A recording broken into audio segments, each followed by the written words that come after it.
بسم اللہ الرحمن الرحیم رب اشرح لی صدری ویسر لی امری واحلل عقدۃ من لسانی یفقہوا قولی۔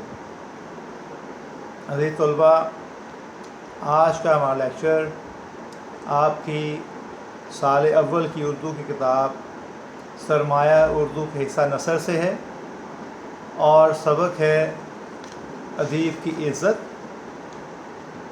اس کے مصنف ہیں پریم چند، جو منشی پریم چند کے نام سے بھی مشہور ہیں۔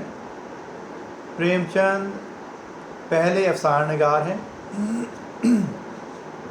ان کے مختلف افسانے بہت مشہور ہیں، جن میں سوز وطن، خواب و خیال، واردات وغیرہ۔ یہ ناول نگار بھی ہیں۔ انہیں بہت سے مشہور ناول بھی لکھے ہیں، جس میں بازار حسن، میدان عمل، نرملا، بیوہ وغیرہ۔ اور لیکن ان کی جو پہچان ہے وہ ان کے افسانے ہیں، افسانہ نگار کی حیثیت سے زیادہ مقبول ہوئے ہیں۔ ان کا مشاہدہ بہت گہرا ہے زندگی کے بارے میں، دیہاتی ماحول کی بہت خوبصورت عکاسی کرتے ہیں۔ ان کی تحریروں میں سادگی نظر آئے گی، اور کردار نگاری میں ان کو کمال حاصل ہے۔ تو یہ سبق جو ہے یہ معاشرے کے بہت حساس اور فراموش کردہ طبقہ کی عزت نفس کے بارے میں ہے۔ تو یہ سبق ہم نے شروع کیا ہوا ہے، آج تقریباً اس سبق کا تیسرا لیکچر ہے، اور ہم پڑھ رہے تھے کہ قمر جو ہے، جو اس کا مین کردار ہے سبق کا، جو ایک ادیب ہے، اور اس کو ایک رئیس نے اپنے گھر دعوت پہ مدعو کیا ہے، ایک تقریب ہے رئیس کے گھر وہاں مدعو کیا ہے، اس کی تیاری کر رہا ہے، اور بہت خوش ہے اس بات سے کہ اس کو ایک رئیس کی تقریب میں جانا ہے، اور اس کے خیالات پتہ چل رہے ہیں ہمیں، اور یہ اپنی بیوی سے مکالمہ چل رہا ہے کہ اس کی بیوی نے کہا کہ ٹھیک ہے، اگر تم جانا چاہتے ہو تو کل کے لیے کوئی انتظام سوچ جاؤ کہ میرے پاس صرف ایک آنا باقی رہ گیا ہے، اور جس سے میں ادھار لے سکتی تھی لے لیا، ان کو واپس نہیں کر سکی، اب کوئی صورت نظر نہیں آتی۔ تو قمر جو ہے وہ بیان کر رہا ہے اپنی محنت اور مصروفیت کہ میں بھی دن رات کام کرتا ہوں، اگر پھر بھی حالات ایسے ہیں تو میں کیا کروں، میرا کیا قصور ہے، میں تو چھٹی بھی نہیں کرتا، عید والے دن بھی بیٹھا لکھتا رہتا ہوں، سیر و تفریح میں نے اپنے اوپر حرام کر لی ہے، اور مدت ہو گئی ہے ہنس کے نہیں دیکھا، چہرے پہ ہنسی نہیں آئی۔ تو اس میں پھر کہتا ہے کہ اگر دنیا میری قدر نہیں کرتی تو نہ کرے، یہ ان کا ہی نقصان ہے، میرا تو کوئی نقصان نہیں۔ اور یہیں سے مکالمہ شروع ہوتا ہے صفحہ نمبر 22 پر۔ چراغ کا کام جلنا ہے، اس کی روشنی پھیلتی ہے یا اس کے سامنے کوئی دیوار ہے، اسے اس سے مطلب نہیں۔ میرا بھی ایسا کون دوست، شناسہ یا رشتہ دار ہے جس کا میں شرمندہ احسان نہیں۔ تو انتہائی خستہ حالات ہیں، غربت کے حالات ہیں جس میں وہ زندگی بسر کر رہا ہے۔ بس ایک سکون ہے کہ اس کی شریک حیات، اس کی بیوی سکینہ، جو بہت ہی صابرہ اور شاکرہ عورت ہے، وہ ہر وقت اس کی ڈھارس بندھاتی ہے، اس کا ساتھ دیتی ہے، کبھی کوئی شکوہ شکایت زبان پہ نہیں لے کے آئی۔ تو اب یہ اسے کہہ رہا ہے کہ چراغ کا کام ہے جلنا، اپنے آپ کو چراغ سے تشبیہ دے رہا ہے کہ جس طرح چراغ جلتا ہے، روشنی پھیلاتا ہے، اس کے سامنے کوئی دیوار ہے یا نہیں، اس سے فرق نہیں پڑتا، اس کا کام ہے جلتے رہنا اور روشنی دینا۔ تو اس طرح سے کہہ رہا ہے میں ادیب ہوں، میرا کام ہے لکھنا، اگر کوئی قدر کرتا ہے یا نہیں کرتا مجھے فرق نہیں پڑتا، جس کو فائدہ چاہیے وہ میری قدر کرے گا، تحریروں کو پڑھے گا، اور جو نہیں کرتا وہ اپنا نقصان کر رہا ہے۔ تو یہاں پہ کہتا ہے کہ میرا بھی ایسا جو ادھار لینے کی بات ہے کہ تمام دوست احباب رشتہ داروں سے جو ملنے والے تھے، میں بھی ان کا شرمندہ احسان ہوں کہ انہوں نے مجھ پہ احسان کیا ہے، میں نے ان سے قرض لیا ہوا ہے، تو میں بھی اسی حالات میں ہوں، یہاں تک کہ اب گھر سے نکلنے میں بھی شرم آتی ہے، چونکہ قرض لے لیا لیکن واپس کرنے کی نوبت نہیں آئی۔ اور کہہ رہا ہے کہ اطمینان صرف اتنا ہے کہ لوگ مجھے بدنیت تصور نہیں کرتے، خواہ وہ میری کچھ زیادہ امداد نہ کر سکیں مگر انہیں مجھ سے ہمدردی ہے۔ میری خوشی کے لیے اسی قدر کافی ہے کہ آج مجھے ایک رئیس نے بلایا ہے۔ تو اپنے آپ کو چھوٹی چھوٹی باتوں سے تسلی دیتا ہے، کہتا ہے قرض جن سے لیا ہے مجھے شرم آتی ان کے سامنے جاتے ہوئے، لیکن لوگ میری نیت کے بارے میں شک نہیں کرتے، انہیں پتہ ہے کہ میں بد نیت نہیں ہوں، حالات میرے ایسے ہیں کہ میں بہت مجبور ہوں۔ اور کہہ رہا ہے کہ انہیں مجھ سے ہمدردی بھی ہے، چاہے وہ میری زیادہ مدد نہیں کر سکتے لیکن ہمدردی مجھ سے رکھتے ہیں۔ اور آج کہہ رہا ہے میری یہ بہت خوشی ہے کہ ایک امیر آدمی نے، ایک رئیس نے مجھے اپنے گھر دعوت پہ مدعو کیا ہے، ایک تقریب پہ بلایا ہے۔ پھر مان ان پر نشہ سا چھا گیا، غرور سے وہ مان کہتے ہیں اچانک، فوراً یہ باتیں کرتے کرتے فوراً پھر اچانک ایک نشہ ذہن پہ آ گیا اور بولے بڑے غرور سے، نہیں اب رات کو نہ جاؤں گا، جس سے راجہ لوگ مدعو کریں وہ ایسا ویسا آدمی نہیں ہو سکتا، راجہ صاحب معمولی رئیس نہیں، اگر آپ بھی مجھے کوئی معمولی آدمی سمجھے تو اس کی عقل کا فطور ہے، بگاڑ ہے۔ تو ایک دم غرور آ گیا۔ پہلے یہ سوچا اپنی بیگم کے کہنے پہ کہ چراغ جلنے کے بعد جاؤں، شام کے بعد جاؤں، چراغ جل جائیں گے، روشنیاں ہو جائیں گی تو میرا جو خستہ حال لباس ہے اس کی خستہ حالی کچھ چھپ جائے گی۔ لیکن اب یہ باتیں کرتے کرتے پھر غرور میں آ گئے کہ نہیں، میں ایک ادیب ہوں، میرے لکھنے کی قدر ہے، تو مجھے ایک رئیس نے اپنے ہاں تقریب میں بلایا ہے، یہ کہ معمولی بات نہیں، کیونکہ رئیس لوگ عام آدمیوں کو نہیں بلاتے، تو مجھ میں کوئی ایسی بات ہے جو مجھے بلایا ہے۔ تو کہہ رہا اب بھی اگر میری قدر نہیں کرتا، کہ مجھے معمولی سمجھتا ہے، تو اس کی عقل کا فطور ہے، اس کا قصور ہے، اس کی عقل، اس کی سمجھ کا قصور ہے، اس کی عقل کا قصور ہے، میں تو معمولی نہیں ہوں۔ اور اس کے بعد لکھتا ہے مصنف کہ شام کے وقت حضرت قمر اپنی پھٹی پرانی اچکن، سڑے ہوئے جوتے اور بے تکی سی ٹوپی پہنے گھر سے نکلے تو گنوار اچکے سے معلوم ہوتے تھے۔ ڈیل ڈال اور چہرے مہرے کے آدمی ہوتے تو اس ٹھاٹھ میں بھی ایک شان ہوتی۔ فربی بجائے خود باروب شہ ہے، مگر ادبی خدمت اور فربی میں خدا واسطے کا بیر ہے۔ اگر کوئی ادیب موٹا تازہ ہے تو سمجھ لیجئے کہ اس میں سوز نہیں، لوچ نہیں، دل نہیں۔ پھر بھی اکڑے جاتے تھے، ایک ایک عضو سے غرور ٹپکتا تھا۔ تو یہ اقتباس ہم نے صفحہ نمبر 23 کا پہلا اقتباس پڑھا ہے، پہلا پیراگراف۔ تو اس میں شاعر جو پچھلی لائن سے بتا رہا ہے کہ ایک دم ان پہ غرور کا نشہ چھا گیا ہے، اس غرور میں ہی تیار ہو کے گھر سے نکلے ہیں۔ اور حالت کیا ہے کہ پرانی خستہ حال پھٹی پرانی اچکن جو جھاڑ پھونچ کے پہن لی، جوتے کب سے بڑے عرصے سے پڑے ہوئے تھے، ان کی حالت بھی بہت خستہ تھی، تو کہا سڑے ہوئے جوتے، بہت پرانے جوتے ہو چکے ہیں، اور بے تکی سی ٹوپی سر پہ پہنی، اور اب گھر سے نکلے ہیں رئیس کے ہاں جانے کے لیے۔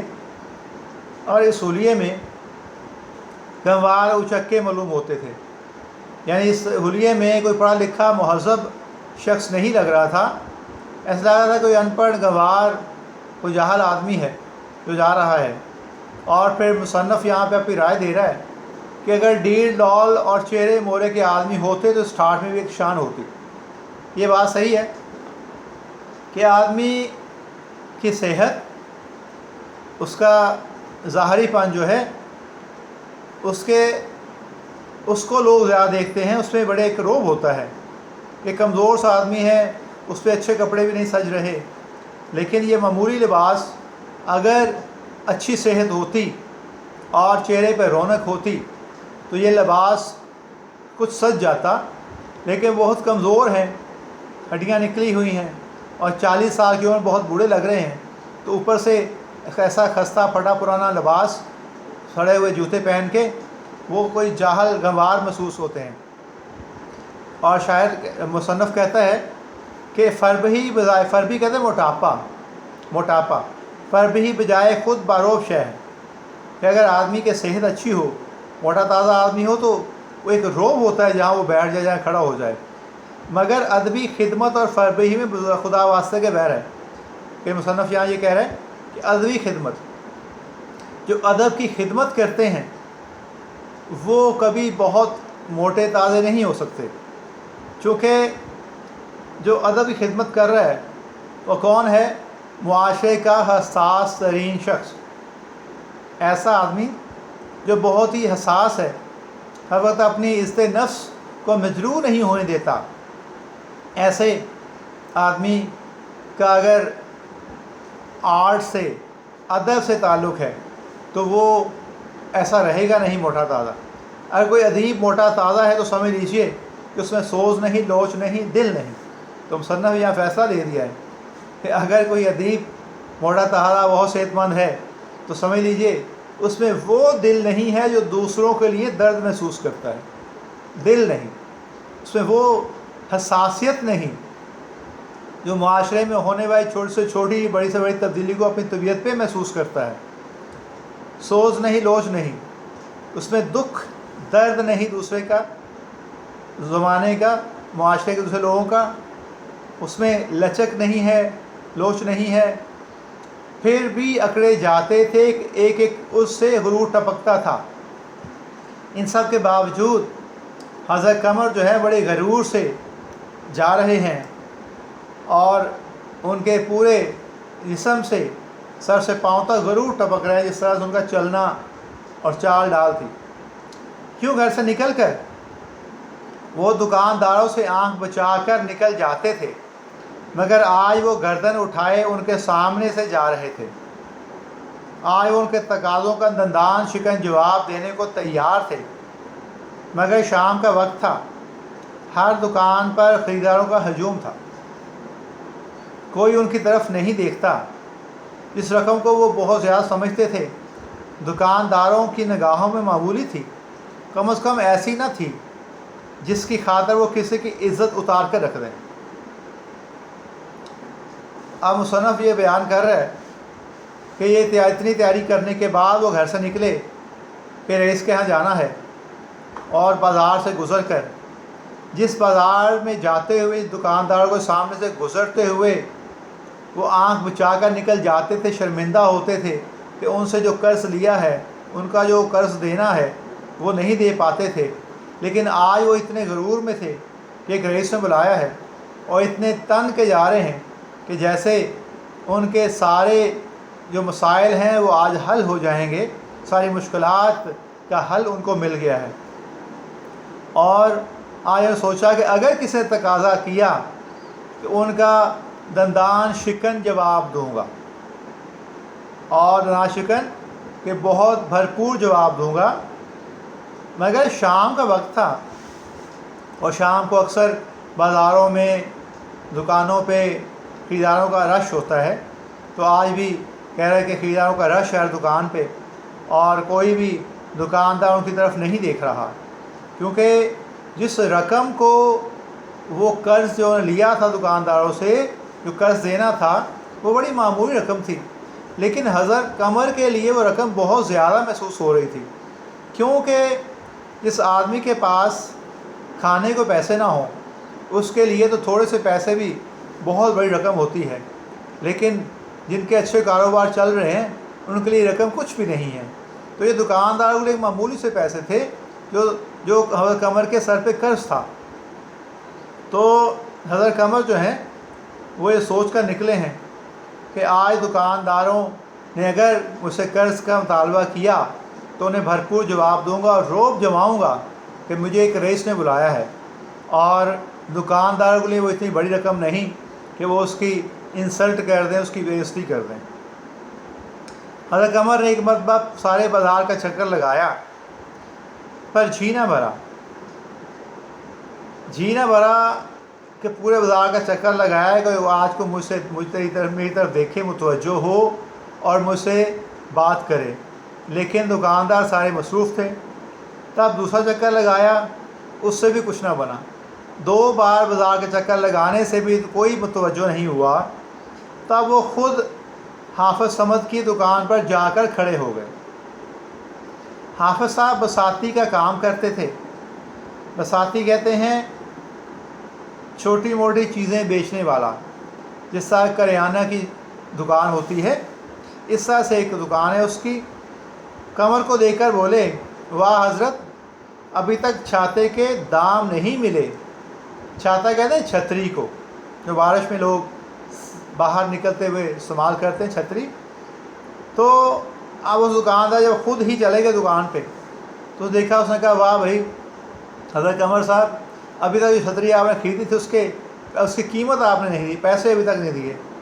ایسے 150 گاہک مل جائے تو دیوالی نکل جائے کہ اگر اس طرح ہی 150 اگر گاہک مل جائیں جو آپ کی طرح چیز لے لیں اور پیسے واپس نہ کریں دیر تک، تو میرا تو کاروبار ختم ہو جائے، دیوالی نکل جائے۔ اب تو دن بہت ہو گئے۔ حضرت قمر کی باتیں کھل گئیں، تو دل کی مراد پوری ہو گئی۔ بہت خوش ہوئے کہ جو وہ چاہتے تھے وہ ہو گیا۔ بولے، میں بھولا نہیں ہوں حافظ صاحب، ان دنوں کام کس قدر زیادتی رہی کہ گھر سے نکلنا دشوار تھا۔